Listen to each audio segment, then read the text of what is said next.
I escaped the ruins, but only barely. Whatever Octavia did, it collapsed nearly the entire underground city. Everyone agreed. She could not possibly have survived. I spun a story that, in those final desperate moments beneath the city, we had put aside our differences to end the threat to our country, and she had heroically given her life so that I might survive.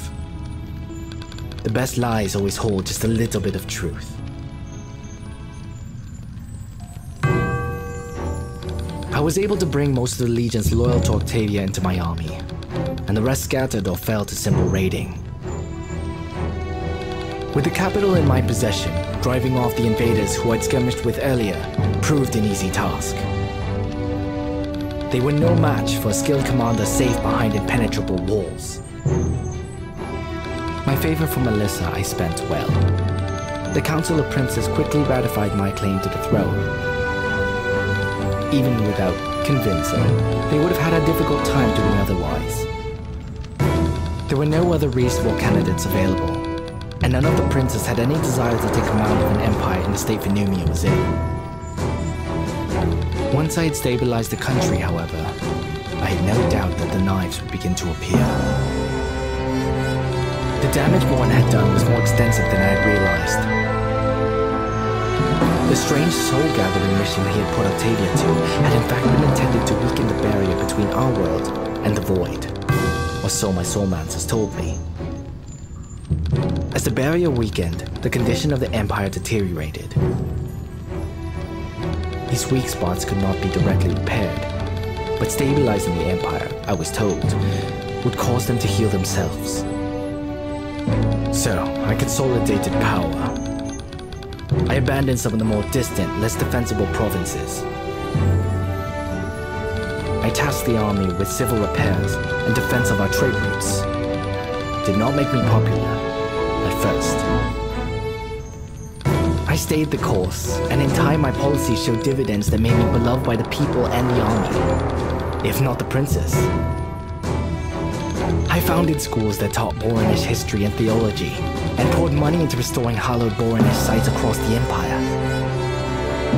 By any account, I had achieved all I'd ever desired in life, and more.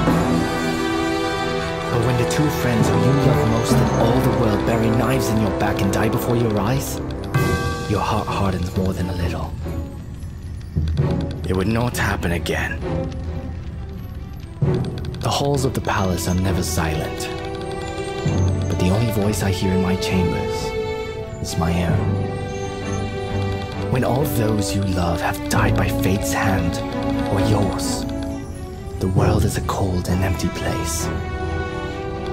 Once I dismissed David's court of heroes as pointless. They had failed to prevent Tyr's destruction, so what good were they? Perhaps they were, or perhaps not. In the end, it matters very little. But I do know that I would sacrifice my empire in an instant if it would take me back to a time when I had friends.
The fractured but hoped.